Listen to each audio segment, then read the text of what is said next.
Maaaring ngayon ine-enjoy mo pa yung meron ka. Nakakatawa ka pa, nakakatulog ka pa ng maayos.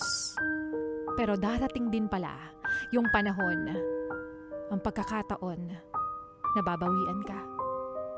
Mapupunta ka sa posisyon kung saan mo minsang inilagay yung ibang tao.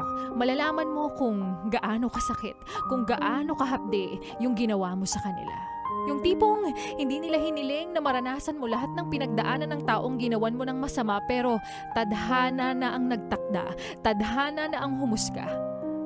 Pero para iparamdam sa'yo kung gaano kasakit ang ginawa mo, malalaman mo kung gaano katinding iyak at sakit ang ginawa mo sa kanila.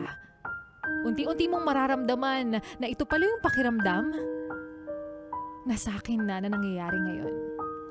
At dahil doon, matututo ka. Matututo ka dahil nakarma ka na. Dahil bilog ang mundo, hindi sa lahat ng pagkakataon akala mo nasa taas ka. Akala mo masaya ka sa kabila ng lahat ng ginawa mo. Karma is real. Kaya always be kind to everyone.